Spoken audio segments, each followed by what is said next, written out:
ਪੰਜਾਬ ਤੇ ਗੱਲ ਆਉਂਦੀ ਹੈ ਜਾਂ ਹੋਰ ਰਾਜਾਂ ਤੇ ਗੱਲ ਆਉਂਦੀ ਹੈ ਉਹ ਤਾਂ ਤੁਸੀਂ ਕਹਿੰਦੇ ਹੋ ਅਖੰਡ ਭਾਰਤ। ਜਦੋਂ ਤੁਹਾਡੇ ਤੇ ਗੱਲ ਆ ਗਈ ਫਿਰ ਤੁਸੀਂ ਮਾਰਦੇ ਹੋ ਚੀਕਾਂ। ਤੁਸੀਂ ਪਹਿਲਾਂ ਤੇਜਿੰਦਰ ਬੱਗੇ ਨੂੰ ਫੜਨ ਗਏ ਸੀ, ਜਲੂਸ ਕਢਾਇਆ ਪੰਜਾਬ ਪੁਲਿਸ ਦਾ ਵੀ, ਤੁਸੀਂ ਕਢਾਇਆ, ਉਹ ਕਿਸੇ ਹੋਰ ਨੇ ਨਹੀਂ ਕਢਾਇਆ, ਆਪ ਦਾ ਕਢਾਇਆ। ਤੇ ਤੇਜਿੰਦਰ ਬੱਗੇ ਦਾ ਕੀ ਗੱਲ ਹੈ? ਤੁਸੀਂ ਉਹ ਅਗਲਾ ਸ਼ਰੇਆਮ ਕਿ ਅਰਵਿੰਦ ਕੇਜਰੀਵਾਲ ਦੇ ਬਾਰ ਦੇ ਮੂਹਰੇ, ਘਰ ਦੇ ਮੂਹਰੇ ਉਹ ਧਰਨਾ ਲਾ ਕੇ ਗਿਆ ਵਾ। ਤੇ ਇੱਕ ਪਾਸੇ ਤਾਂ ਤੁਸੀਂ ਇੱਕ ਤਰੀਕੇ ਨਾਲ ਫੈਸਿਲੀਟੇਟ ਕਰ ਰਹੇ ਹੋ ਰਾਜਪਾਲ ਨੂੰ, ਦੂਜੇ ਪਾਸੇ ਤੁਸੀਂ ਕਹਿੰਦੇ ਹੋ ਕਿ ਜੀ ਰਾਜਪਾਲ ਸਾਹਿਬ ਤਾਂ ਸਾਡੇ ਅਖਤਿਆਰ ਕੁਚਲਣ ਤੇ ਆਏ ਹੋਏ ਨੇ।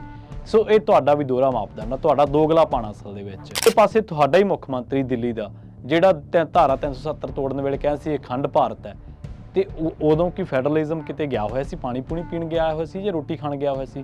ਕਿ ਉਦੋਂ ਨਹੀਂ ਸੀ ਪਤਾ ਕਿ ਫੈਡਰਲਿਜ਼ਮ ਦੇ ਵਿੱਚ ਕੀ ਕੁਛ ਆਉਂਦਾ ਵਾ? ਹੁਣ ਰਾਜਪਾਲ ਸਾਹਿਬ ਨੂੰ ਇੱਥੋਂ ਜਿਹੜੀ ਪੰਜਾਬ ਵਾਲੇ ਪਾਸਿਓਂ ਪਾਕਿਸਤਾਨ ਸਿੱਟਦਾ ਵਾ ਡਰੱਗ, ਉਹ ਤਾਂ ਦਿਖਦੀ ਹੈ, ਪਰ ਜਿਹੜੀ ਗੁਜਰਾਤ ਵਾਲੀ ਉਹ ਨਹੀਂ ਦਿਖਦੀ। ਅਸਲ ਦੇ ਵਿੱਚ ਦੋਵੇਂ ਧਿਰਾਂ ਪੰਜਾਬ ਦਾ ਨੁਕਸਾਨ ਕਰ ਰਹੀਆਂ ਨੇ, ਕੋਈ ਸਿੱਧੇ ਤੌਰ ਤੇ ਕੋਈ ਅਸਿੱਧੇ ਤੌਰ ਤੇ। ਜਿਹੜੀ ਖੋਟ ਆ ਉਹ ਕਿੱਥੇ ਆ ਤੇ ਪੋਲਿਟਿਕਸ ਕਿੱਥੇ ਆ, ਇਸ ਰਿਪੋਰਟ ਦੇ ਵਿੱਚ ਇਹੀ ਗੱਲਬਾਤ ਕਰਾਂਗੇ। ਸਤਿ ਸ਼੍ਰੀ ਅਕਾਲ, ਤੁਸੀਂ ਜੁੜੇ ਹੋਏ ਹੋ ਪੰਜਾਬੀ ਰੇਡੀਓ USA ਦੇ ਨਾਲ ਤੇ ਮੈਂ ਹਾਂ ਪ੍ਰਵੀਨ ਸ਼ਰਮਾ, ਹਾਜ਼ਰ ਹਾਂ ਪ੍ਰੋਗਰਾਮ ਸਪੈਸ਼ਲ ਰਿਪੋਰਟ ਲੈ ਕੇ। ਇਸ ਰਿਪੋਰਟ ਦੇ ਵਿੱਚ ਗੱਲਬਾਤ ਕਰਾਂਗੇ ਭਗਵੰਤ ਮਾਨ ਮੁੱਖ ਮੰਤਰੀ ਪੰਜਾਬ ਤੇ ਰਾਜਪਾਲ, ਜਿਹੜੇ ਕਿ ਇਸ ਵੇਲੇ ਇੱਕ ਦੂਜੇ ਦੇ ਫਿਰ ਆਮੋ ਸਾਹਮਣੇ ਨੇ, ਤੇ ਸ਼ਬਦੀ ਜੰਗ ਜਿਹੜੀ ਕਿ ਇਸ ਸਰਕਾਰ ਦੀ ਸ਼ੁਰੂਆਤ ਤੋਂ ਕੁਝ ਸਮੇਂ ਬਾਅਦ ਸ਼ੁਰੂ ਹੋਈ ਸੀ ਤੇ ਉਹਦਾ ਐਂਡ ਜਾ ਕੇ ਹੋਇਆ ਸੀ ਸੁਪਰੀਮ ਕੋਰਟ ਦੇ ਤਲਖ ਟਿੱਪਣੀਆਂ ਦੇ ਨਾਲ, ਤਲਖ ਕਹਿ ਲਓ ਚਾਹੇ ਟਿੱਪਣੀਆਂ ਦੇ ਨਾਲ ਕਹਿ ਲਓ। ਪਰ ਹੁਣ ਇੱਕ ਵਾਰ ਫਿਰ ਤੋਂ ਇਹਨਾਂ ਦੋਵਾਂ ਧਿਰਾਂ ਨੇ, ਮਤਲਬ ਇੱਕ ਪਾਸੇ ਰਾਜਪਾਲ ਜਿਹੜੇ ਕਿ ਕਹਿੰਦੇ ਨੇ ਸੰਵਿਧਾਨਕ ਮੁਖੀ ਨੇ, ਸੰਵਿਧਾਨਕ ਤੌਰ ਤੇ ਰਾਜ ਦੇ, ਇੱਕ ਪਾਸੇ ਮੁੱਖ ਮੰਤਰੀ ਸਾਹਿਬ ਨੇ ਜਿਹੜੇ ਲੋਕਾਂ ਦੇ ਚੁਣੇ ਹੋਏ ਨੁਮਾਇੰਦੇ ਨੇ, ਤੇ ਜੋ ਵੀ ਵਿਧਾਇਕ ਦਲ ਹੈ ਉਹਦੇ ਨੇਤਾ ਨੇ, ਵਿਧਾਇਕ ਦਲ ਦੇ ਨੇਤਾ ਹੀ ਮੁੱਖ ਮੰਤਰੀ ਨੂੰ ਆਪਾਂ ਕਹਿ ਸਕਦੇ ਹਾਂ। ਅਸਲ ਦੇ ਵਿੱਚ ਹੁਣ ਇੱਕ ਵਾਰ ਫਿਰ ਤੋਂ ਦੋਨਾਂ ਨੇ ਇੱਕ ਦੂਜੇ ਤੇ ਦੋਸ਼ ਲਾਉਣੇ ਸ਼ੁਰੂ ਕਰ ਦਿੱਤੇ ਨੇ। ਪੂਰੀ ਗੇਮ ਕੀ ਆ, ਗੱਲ ਘੁੰਮ ਕਿੱਥੇ ਰਹੀ ਹੈ, ਤੇ ਵਿੱਚੋਂ ਦੋਨਾਂ ਦੇ ਗੱਲਬਾਤ ਦੇ ਵਿੱਚੋਂ ਜਿਹੜੀ ਖੋਟ ਆ ਉਹ ਕਿੱਥੇ ਆ ਤੇ ਪੋਲਿਟਿਕਸ ਕਿੱਥੇ ਆ, ਇਸ ਰਿਪੋਰਟ ਦੇ ਵਿੱਚ ਇਹੀ ਗੱਲਬਾਤ ਕਰਾਂਗੇ। ਪਰ ਅਸਲ ਦੇ ਵਿੱਚ ਦੋ ਤਿੰਨ ਸਵਾਲ ਤਾਂ ਜਿਹੜੇ ਨੇ ਉਹ ਸਾਫ਼ ਹੋ ਜਾਣੇ ਚਾਹੀਦੇ ਨੇ।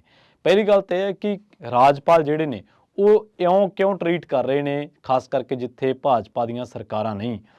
ਪੱਛਮੀ ਬੰਗਾਲ ਦੇ ਵਿੱਚ ਤੁਸੀਂ ਦੇਖਿਆ ਹੋਣਾ ਜਗਦੀਪ ਧਨਖੜ, ਇਸ ਤਰ੍ਹਾਂ ਤਾਮਿਲਨਾਡੂ ਦੇ ਰਾਜਪਾਲ ਦਾ ਉੱਥੋਂ ਦੀ ਸਰਕਾਰ ਦੇ ਨਾਲ ਪੰਗਾ, ਕਿਉਂਕਿ ਪਿਛਲੇ ਵਾਰੀ ਆਪਾਂ ਵੇਖੀਏ ਸਾਰਿਆਂ ਨੇ ਖਬਰ, ਜਿਹਦੇ ਵਿੱਚ ਤਾਮਿਲਾਂ ਦਾ ਦੇਸ਼ ਤਾਮਿਲਨਾਡੂ ਕਹਿਣ ਤੋਂ ਨਾ ਕਰਤੀ ਸੀ। ਫਿਰ ਪੰਜਾਬ ਦੇ ਵਿੱਚ ਹੁਣ ਦੇਖੋ ਭਗਵੰਤ ਮਾਨ ਸਰਕਾਰ ਨੂੰ ਸ਼ੀਸ਼ਾ ਦਿਖਾਉਣ ਦੀ ਕੋਸ਼ਿਸ਼ ਕਰਦੇ ਆ ਮਾੜੀ ਜੀ, ਕਿ ਤੁਸੀਂ ਅਸਲ ਦੇ ਵਿੱਚ ਦੋਵਾਂ ਪਾਸੇ ਚੱਲ ਰਹੇ ਹੋ। ਇੱਕ ਪਾਸੇ ਰਾਜਪਾਲ ਜਦੋਂ ਸਰਹੱਦੀ ਇਲਾਕਿਆਂ ਦਾ ਦੌਰਾ ਕਰਦੇ ਨੇ, ਹੁਣ ਇਸੇ ਮਸਲੇ ਨੂੰ ਆਪਾਂ ਦੋਨਾਂ ਕੰਨੀਆਂ ਤੋਂ ਵਾਚਾਂਗੇ, ਦੋਨਾਂ ਪਾਸਿਆਂ ਤੋਂ ਵਾਚਾਂਗੇ। ਪਹਿਲੀ ਗੱਲ ਤਾਂ ਇਹ ਕਿ ਰਾਜਪਾਲ ਸਰਹੱਦੀ ਇਲਾਕਿਆਂ ਦਾ ਦੌਰਾ ਕਰ ਰਹੇ ਨੇ ਔਰ ਲਗਾਤਾਰ ਕਰ ਰਹੇ ਨੇ, ਤੇ ਉੱਥੇ ਜਾ ਕੇ ਕਹਿ ਕੀ ਰਹੇ ਨੇ? ਉੱਥੇ ਜਾ ਕੇ ਕਹਿ ਰਹੇ ਨੇ ਕਿ ਇੱਥੋਂ ਡਰੋਨ ਆ ਰਹੇ ਨੇ, ਨਸ਼ਾ ਆ ਰਿਹਾ ਤੇ ਇਹ ਰੁਕਣਾ ਚਾਹੀਦਾ, ਤੇ ਮੈਂ ਸਰਕਾਰ ਨੂੰ ਰეკਮੈਂਡ ਕਰੂੰਗਾ ਕਿ ਇੱਥੇ 에ਅਰ ਸਟ੍ਰਾਈਕ ਹੋਣੀਆਂ ਚਾਹੀਦੀਆਂ ਨੇ, ਕਿ ਰਾਜਪਾਲ ਦੇ ਘੇਰੇ ਦੇ ਵਿੱਚ ਇਹ ਚੀਜ਼ਾਂ ਆਉਂਦੀਆਂ ਨੇ ਜਿਹੜੀਆਂ ਉਹ ਕਰ ਰਹੇ ਨੇ। ਫਿਰ ਉਹ ਕਹਿੰਦੇ ਨੇ ਕਿ ਮੇਰੀ ਨਿੱਜੀ ਰਾਏ ਹੈ। ਤੁਸੀਂ ਇੱਕ ਪਾਸੇ ਕਹਿੰਦੇ ਹੋ ਮਾਈ ਗਵਰਨਮੈਂਟ, ਮੈਂ ਸੰਵਿਧਾਨ ਦਾ ਮੁਖੀ ਹਾਂ, ਮੈਂ ਰਾਜ ਦਾ ਮੁਖੀ ਹਾਂ, ਫਿਰ ਤੁਹਾਡੀ ਨਿੱਜੀ ਰਾਏ ਕਿਵੇਂ ਹੋਗੀ? ਜੇ ਨਿੱਜੀ ਰਾਏ ਦੇਣੀ ਹੈ ਤੁਸੀਂ, ਤੇ ਇਹ ਤੋਂ ਲਾਂਭੇ ਹੋ ਜੋ, ਤੜਕੇ ਅਸਤੀਫਾ ਦਿਓ, ਮਨਜ਼ੂਰ ਹੋਣ ਬਾਅਦ ਨਿੱਜੀ ਰਾਏ ਜੋ ਮਰਜ਼ੀ ਦੇਈ ਚੱਲੋ।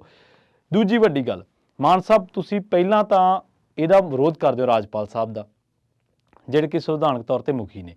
ਦੂਜੇ ਪਾਸੇ ਤੁਹਾਡੇ ਹੀ MLA ਜਦੋਂ ਉਹ ਕਮੇਟੀਆਂ ਬਣਾਉਣ ਦੀ ਗੱਲ ਕਰਦੇ ਨੇ, ਸਰਹੱਦੀ ਇਲਾਕਿਆਂ ਦੇ ਵਿੱਚ ਜਾ ਕੇ ਉਹ ਦੌਰਾ ਕਰਦੇ ਨੇ, ਤਾਂ ਉੱਥੇ ਉਹ ਖੜੇ ਹੁੰਦੇ ਨੇ। ਤਾਂ ਫਿਰ ਇਹ ਇੱਕ ਪਾਸੇ ਪੁਲਿਸ ਦਾ ਮੁਖੀ ਖੜਾ, ਦੂਜੇ ਪਾਸੇ ਜਿਹੜੀ ਬਿਊਰੋਕ੍ਰੇਸੀ ਆ ਉਹਦੇ ਜਿਹੜੇ ਟੌਪ ਦੇ ਅਫੀਸ਼ੀਅਲਸ ਨੇ ਉਹ ਖੜੇ ਨੇ, ਤੇ ਇੱਕ ਪਾਸੇ ਤਾਂ ਤੁਸੀਂ ਇੱਕ ਤਰੀਕੇ ਨਾਲ ਫੈਸਿਲੀਟੇਟ ਕਰ ਰਹੇ ਹੋ ਰਾਜਪਾਲ ਨੂੰ, ਦੂਜੇ ਪਾਸੇ ਤੁਸੀਂ ਕਹਿੰਦੇ ਹੋ ਕਿ ਜੀ ਰਾਜਪਾਲ ਸਾਹਿਬ ਤਾਂ ਸਾਡੇ ਅਖਤਿਆਰ ਕੁਚਲਣ ਤੇ ਆਏ ਹੋਏ ਨੇ। ਸੋ ਇਹ ਤੁਹਾਡਾ ਵੀ ਦੋਹਰਾ ਮਾਪਦੰਡ ਆ, ਤੁਹਾਡਾ ਦੋਗਲਾ ਪਾਣਾ ਅਸਲ ਦੇ ਵਿੱਚ। ਇੱਕ ਪਾਸੇ ਤੁਸੀਂ ਦਿੱਲੀ ਦੇ ਵਿੱਚ ਰੈਲੀ ਕਰ ਰਹੇ ਹੋ ਤੇ ਉੱਥੋਂ ਬੋਲ ਰਹੇ ਹੋ ਕਿ ਜੀ ਰਾਜਾਂ ਦੇ ਅਖਤਿਆਰ ਕੁਚਲੇ ਜਾ ਰਹੇ ਨੇ, ਦੂਜੇ ਪਾਸੇ ਤੁਹਾਡਾ ਹੀ ਮੁੱਖ ਮੰਤਰੀ ਦਿੱਲੀ ਦਾ, ਜਿਹੜਾ ਧਾਰਾ 370 ਤੋੜਨ ਵੇਲੇ ਕਹਿੰਦਾ ਸੀ ਅਖੰਡ ਭਾਰਤ ਹੈ, ਤੇ ਉਦੋਂ ਕੀ ਫੈਡਰਲਿਜ਼ਮ ਕਿਤੇ ਗਿਆ ਹੋਇਆ ਸੀ, ਪਾਣੀ ਪੂਣੀ ਪੀਣ ਗਿਆ ਹੋਇਆ ਸੀ ਜਾਂ ਰੋਟੀ ਖਾਣ ਗਿਆ ਹੋਇਆ ਸੀ? ਕਿ ਉਦੋਂ ਨਹੀਂ ਸੀ ਪਤਾ ਕਿ ਫੈਡਰਲਿਜ਼ਮ ਦੇ ਵਿੱਚ ਕੀ ਕੁਛ ਆਉਂਦਾ ਵਾ? ਫਿਰ ਤੁਹਾਡੀ ਹੀ ਦਿੱਲੀ ਦੀ ਸਰਕਾਰ ਨੇ ਇਹ 3 ਕਾਨੂੰਨ ਆਏ ਸੀ, ਤੇ ਇੱਕ ਦੇ ਵਿੱਚੋਂ ਪਹਿਲਾਂ ਨੋਟੀਫਾਈ ਕਰਤਾ ਸੀ, ਬਾਅਦ ਦੇ ਵਿੱਚੋਂ ਬਦਲੀ ਸਰਕਾਰ ਕਿ ਨਹੀਂ ਅਸੀਂ ਨੋਟੀਫਾਈ ਨਹੀਂ ਕੀਤਾ 3 ਖੇਤੀ ਕਾਨੂੰਨਾਂ ਦੇ ਮਾਮਲੇ ਦੇ ਵਿੱਚ। ਮਤਲਬ ਕਿ ਜਿੱਥੇ ਤਾਂ ਤੁਸੀਂ ਪੰਜਾਬ ਤੇ ਗੱਲ ਆਉਂਦੀ ਹੈ ਜਾਂ ਹੋਰ ਰਾਜਾਂ ਤੇ ਗੱਲ ਆਉਂਦੀ ਹੈ ਉਹ ਤਾਂ ਤੁਸੀਂ ਕਹਿੰਦੇ ਹੋ ਅਖੰਡ ਭਾਰਤ। ਜਦੋਂ ਤੁਹਾਡੇ ਤੇ ਗੱਲ ਆ ਗਈ ਫਿਰ ਤੁਸੀਂ ਮਾਰਦੇ ਹੋ ਚੀਕਾਂ। ਤੁਸੀਂ ਪਹਿਲਾਂ ਤੇਜਿੰਦਰ ਬੱਗੇ ਨੂੰ ਫੜਨ ਗਏ ਸੀ, ਜਲੂਸ ਕਢਾਇਆ ਪੰਜਾਬ ਪੁਲਿਸ ਦਾ ਵੀ, ਤੁਸੀਂ ਕਢਾਇਆ, ਉਹ ਕਿਸੇ ਹੋਰ ਨੇ ਨਹੀਂ ਕਢਾਇਆ, ਆਪ ਦਾ ਕਢਾਇਆ। ਤੇ ਤੇਜਿੰਦਰ ਬੱਗੇ ਦਾ ਕੀ ਗੱਲ ਹੈ ਤੁਸੀਂ? ਉਹ ਅਗਲਾ ਸ਼ਰੇਆਮ ਕਿ ਅਰਵਿੰਦ ਕੇਜਰੀਵਾਲ ਦੇ ਬਾਰ ਦੇ ਮੂਹਰੇ ਘਰ ਦੇ ਮੂਹਰੇ ਉਹ ਧਰਨਾ ਲਾ ਕੇ ਗਿਆ ਵਾ।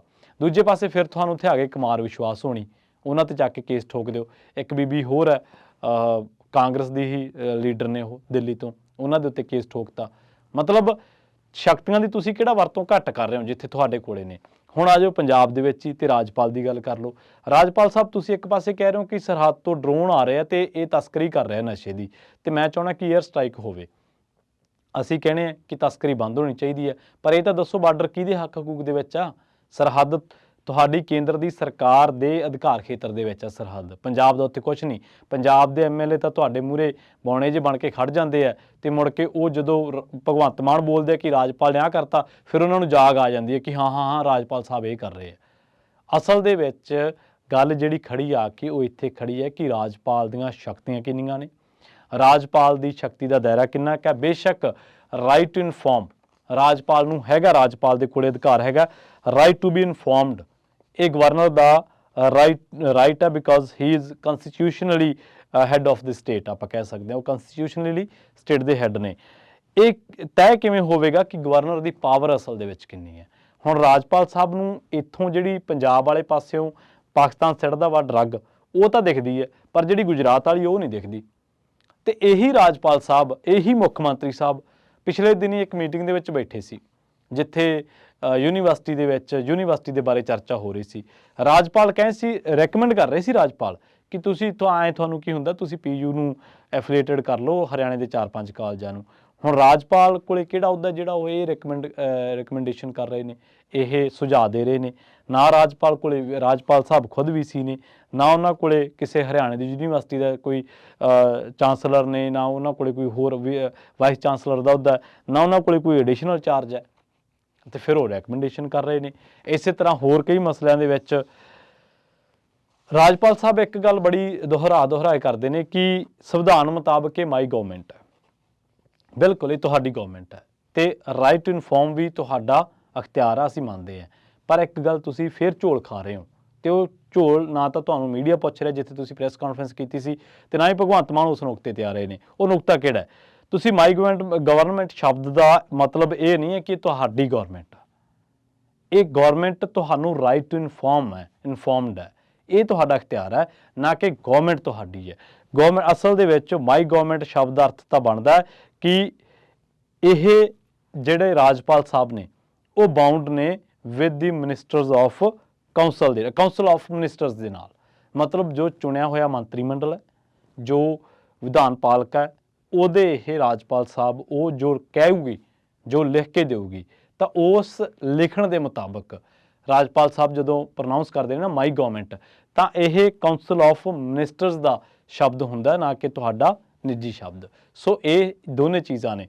ਇੱਕ ਪਾਸੇ ਰਾਜਪਾਲ ਕੋਲੇ ਰਾਈਟ ਟੂ ਬੀ ਇਨਫੋਰਮਡ ਹੈ, ਉਹ ਇਹਨਾਂ ਦਾ ਰਾਈਟ ਬਣਦਾ, ਉਹ ਪੁੱਛ ਸਕਦੇ ਨੇ ਸਰਕਾਰ ਤੋਂ ਫਾਈਲਾਂ ਦੇ ਬਾਰੇ, ਹੋਰ ਕੰਮਾਂ ਦੇ ਬਾਰੇ। ਦੂਜੇ ਪਾਸੇ ਜਿਹੜਾ ਉਹ ਮਾਈ ਗਵਰਨਮੈਂਟ ਕਹਿੰਦੇ ਨੇ, ਤਾਂ ਇਹ ਸ਼ਬਦ ਕਾਉਂਸਲ ਆਫ ਮਿਨਿਸਟਰਸ ਦਾ ਸ਼ਬਦ ਹੈ, ਨਾ ਕਿ ਰਾਜਪਾਲ ਸਾਹਿਬ ਦੇ ਕੋਲੇ ਨਿੱਜੀ ਸ਼ਬਦ। ਦੂਜੀ ਗੱਲ ਇਹ ਕਿ ਜੇਕਰ ਸਰਕਾਰਾਂ ਤੁਸੀਂ ਇੱਦਾਂ ਹੀ ਚਲਾਉਣੀਆਂ ਵਾ, ਤੇ ਫਿਰ ਲੋਕਾਂ ਦਾ ਜਿਹੜਾ ਲੋਕਾਂ ਦੀ ਨੁਮਾਇੰਦਗੀ ਕਰਨ ਵਾਲੀਆਂ ਧਿਰਾਂ ਨੇ, ਜਿਹੜਾ ਲੋਕਾਂ ਦਾ ਫਤਵਾ ਵਾ, ਫਿਰ ਉਹਨੂੰ ਤੁਸੀਂ ਕਿਉਂ ਲਾਗੂ ਕੀਤਾ? ਫਿਰ ਤਾਂ ਆਪੇ ਤੁਸੀਂ ਗਵਰਨਰ ਹਾਊਸ ਦੇ ਵਿੱਚੋਂ ਹੀ ਤੈਅ ਕਰ ਲਓ ਕਿ ਫਲਾਂ ਮੰਤਰੀ ਹੈ, ਫਲਾਂ ਮੰਤਰੀ ਹੈ, ਫਲਾਂ ਮੰਤਰੀ ਹੈ, ਤੇ ਫਲਾਣਾ ਮੁੱਖ ਮੰਤਰੀ। ਅਸੀਂ ਜਿੱਦੇ ਕਹਾਂਗੇ ਸਦਨ ਚੱਕਾਂਗੇ, ਜਿੱਦੇ ਕਹਾਂਗੇ ਸਦਨ ਰੱਖਾਂਗੇ, ਤੇ ਜਿੱਦੇ ਕਹਾਂਗੇ ਤੁਹਾਨੂੰ ਅਸੀਂ ਦੌਰੇ ਕਰਾਂਗੇ, ਤੇ ਤੁਸੀਂ ਸਾਡੇ ਵਿੱਚ ਨਹੀਂ ਬੋਲਣਾ। ਅਸਲ ਦੇ ਵਿੱਚ ਦੋਵੇਂ ਧਿਰਾਂ ਪੰਜਾਬ ਦਾ ਨੁਕਸਾਨ ਕਰ ਰਹੀਆਂ ਨੇ, ਕੋਈ ਸਿੱਧੇ ਤੌਰ 'ਤੇ ਤੇ ਕੋਈ ਅਸਿੱਧੇ ਤੌਰ 'ਤੇ। ਇਹ ਤੈਅ ਕਰਨ ਦਾ ਸਮਾਂ ਆ ਗਿਆ ਜਿਸ ਤਰੀਕੇ ਨਾਲ ਕੇਂਦਰ ਸਰਕਾਰ ਦੇ ਲਾਏ ਰਾਜਪਾਲ ਰਾਜ ਸਰਕਾਰਾਂ ਦੇ ਇਖਤਿਆਰ ਦੇ ਵਿੱਚ ਅੜਿੱਕਾ ਢਾਹ ਰਹੇ ਨੇ, ਉਸ ਤਰੀਕੇ ਨਾਲ ਤੈਅ ਕਰਨ ਦਾ ਸਮਾਂ ਆ ਗਿਆ ਕਿ ਰਾਜਪਾਲ ਦੀ ਪਾਵਰ ਕਿੰਨੀ ਹੈ, ਉਹ ਕਿੰਨੇ ਘੇਰੇ ਦੇ ਵਿੱਚ, ਰਾਜ ਸਰਕਾਰ ਦੇ ਘੇਰੇ ਦੇ ਵਿੱਚ ਆਪਣਾ ਦਖਲ ਦੇ ਸਕਦਾ ਹੈ। ਦੂਜੇ ਪਾਸੇ ਰਾਜ ਸਰਕਾਰਾਂ ਜਿਹੜੀਆਂ ਨੇ ਉਹ ਬੇਸ਼ੱਕ ਜਾਣਕਾਰੀ ਦੇਣ ਦੇ ਮਾਮਲੇ ਦੇ ਵਿੱਚ ਰਾਜਪਾਲ ਨੂੰ ਬਾਉਂਡ ਨੇ, ਉਹਨਾਂ ਨੂੰ ਜਾਣਕਾਰੀ ਦੇਣੀ ਹੀ ਪਊਗੀ, ਪਰ ਇਹਦਾ ਮਤਲਬ ਇਹ ਨਹੀਂ ਕਿ ਰਾਜਪਾਲ ਸਰਕਾਰ ਚਲਾਵੇ। ਸੋ ਖੈਰ ਨਸ਼ੇ ਦੇ ਮਾਮਲੇ ਦੇ ਵਿੱਚ ਵੀ ਜਿਵੇਂ ਆਪਾਂ ਕਿਹਾ ਕਿ ਗੁਜਰਾਤ ਤੋਂ ਤਸਕਰੀ ਤੇ ਚੁੱਪ ਨੇ ਰਾਜਪਾਲ ਸਾਹਿਬ, ਪਰ ਪੰਜਾਬ ਤੋਂ ਜਿਹੜੀ ਡਰੋਨਾਂ ਰਾਹੀਂ ਹੁੰਦੀ ਹੈ ਉਸ ਤਸਕਰੀ ਤੇ ਉਹ ਕਹਿੰਦੇ ਨੇ ਕਿ ਮੈਂ ਏਅਰ ਸਟ੍ਰਾਈਕ ਜਿਹੜੀ ਆ ਉਹ ਕਰਨ ਦਾ ਕੇਂਦਰ ਸਰਕਾਰ ਨੂੰ ਕਹੂੰਗਾ ਕਿ ਉਹ ਰეკਮੈਂਡ ਕਰਨ। ਤਾਂ ਦੂਜੇ ਪਾਸੇ ਜਦੋਂ ਸਰਹੱਦੀ ਦੌਰਿਆਂ ਤੇ ਜਾਂਦੇ ਤਾਂ ਪੰਜਾਬ ਸਰਕਾਰ ਉਹਨਾਂ ਨੂੰ ਫੈਸਿਲਿਟੇਟ ਕਰਦੀ ਹੈ, ਪਰ ਬਾਅਦ ਦੇ ਵਿੱਚ ਇਹੀ ਸਾਡੇ ਜਿਹੜੇ ਮੰਤਰੀ ਸਾਹਿਬ ਨੇ ਜਾਂ ਹੋਰ ਲੋਕ ਨੇ ਇਹ ਚੀਕਾਂ ਮਾਰਦੇ ਕਿ ਰਾਜਪਾਲ ਸਾਡੇ ਇਖਤਿਆਰ ਦੇ ਵਿੱਚ ਦਖਲ ਦੇ ਰਿਹਾ। ਅਸਲ ਦੇ ਵਿੱਚ ਇਹ ਤੈਅ ਕਰਨਾ ਪਊਗਾ ਕਿ ਰਾਜਪਾਲ ਸਾਹਿਬ ਕੋਲੇ ਸ਼ਕਤੀ ਕਿੰਨੀ ਹੈ ਤੇ ਉਹ ਕਿਵੇਂ ਕਿਵੇਂ ਲਾਗੂ ਹੁੰਦੀ ਹੈ। ਇਹ ਨਹੀਂਗਾ ਕਿ ਉਹ ਉੱਠ ਕੇ ਕਿਤੇ ਵੀ ਜਾਣ ਦੌਰਾ ਕਰਨ, ਉਹ ਸਾਰਾ ਕੁਛ ਜਿਹੜਾ ਉਹ ਇੱਕ ਪ੍ਰੋਟੋਕੋਲ ਦੇ ਮੁਤਾਬਕ ਹੋਣਾ ਚਾਹੀਦਾ। ਤੇ ਦੂਜੇ ਪਾਸੇ ਮਾਨ ਸਾਹਿਬ ਨੇ ਜਿਹੜੇ, ਉਹਨਾਂ ਨੂੰ ਥੋੜ੍ਹਾ ਜਿਹਾ ਇਹ ਸੋਚਣਾ ਪੈਣਾ ਵਾ ਕਿ ਜਿੱਥੇ ਤੁਸੀਂ ਰਾਈਟ ਟੂ ਬੀ ਇਨਫੋਰਮਡ ਚੀਜ਼ ਲਾਗੂ ਹੁੰਦੀ ਹੈ ਜਾਂ ਅਖਤਿਆਰਾਤ ਲਾਗੂ ਹੁੰਦਾ, ਤਾਂ ਉੱਥੇ ਤੁਹਾਨੂੰ ਇਹ ਚੀਜ਼ਾਂ ਸ਼ੇਅਰ ਕਰਨੀਆਂ ਹੀ ਪੈਣਗੀਆਂ। ਤੁਸੀਂ ਇਹ ਨਹੀਂਗਾ ਕਿ ਚੱਕ ਕੇ ਵੀਡੀਓ ਪਾਤੀ ਜੀ ਮੈਂ ਤੁਹਾਨੂੰ ਯਾਦ ਕਰਾਉਣਾ। ਠੀਕ ਹੈ, ਇਹ ਚੀਜ਼ਾਂ ਪੋਲੀਟੀਕਲ ਤੌਰ 'ਤੇ ਠੀਕ ਲੱਗਦੀਆਂ ਹੋਣਗੀਆਂ, ਪਰ ਅਸਲ ਦੇ ਵਿੱਚ ਜਿੱਥੇ ਤੁਹਾਨੂੰ ਰਾਬਤਾ ਰੱਖਣਾ ਪੈਣਾ ਉੱਥੇ ਹੀ ਰੱਖਣਾ ਪੈਣਾ। ਮੈਂ ਇੱਕ ਵਾਰ ਫਿਰ ਤੋਂ ਚੇਤੇ ਕਰਾ ਦਿਆਂ ਕਿ ਦੋਵੇਂ ਧਿਰਾਂ ਜਦੋਂ ਪਿਛਲੀ ਵਾਰੀ VC ਦੇ ਮੁੱਦੇ ਨੂੰ ਲੈ ਕੇ ਆਮੋ ਸਾਹਮਣੇ ਹੋਈਆਂ ਸੀ, ਹੋਰ ਕਈ ਮੁੱਦਿਆਂ ਨੂੰ ਲੈ ਕੇ ਆਮੋ ਸਾਹਮਣੇ ਹੋਈਆਂ ਸੀ, ਤਾਂ ਸੁਪਰੀਮ ਕੋਰਟ ਨੇ ਤਲਖ ਟਿੱਪਣੀਆਂ ਕੀਤੀਆਂ ਸੀ। ਪਰ ਇਹਦੇ 'ਚ ਨੁਕਸਾਨ ਕਿਹਦਾ ਹੋ ਰਿਹਾ, ਇਹਦੇ 'ਚ ਏਜੰਡਾ ਕਿਹਦਾ ਚੱਲ ਰਿਹਾ, ਇਹਦੇ 'ਚ ਨੁਕਸਾਨ ਪੰਜਾਬ ਦਾ ਹੋ ਰਿਹਾ। ਜੇ ਤਾਲਮੇਲ ਨਹੀਂ ਬੈਠੂਗਾ ਤਾਂ ਨੁਕਸਾਨ ਪੰਜਾਬ ਦੇ ਲੋਕਾਂ ਦਾ ਹੋਊਗਾ। ਜੇ ਬਿੱਲ ਪਾਸ ਨਹੀਂ ਹੋਣਗੇ, ਕਾਨੂੰਨ ਨਹੀਂ ਚੱਲਣਗੇ, ਜੇ ਰਾਜਪਾਲ ਇਸੇ ਤਰ੍ਹਾਂ ਰਵੱਈਆ ਰੱਖਦੇ ਨੇ ਤਾਂ ਉਹਦੇ 'ਚ ਪੰਜਾਬ ਦੇ ਲੋਕਾਂ ਦੇ ਹੀ ਕੰਮ ਰੁਕਣਗੇ।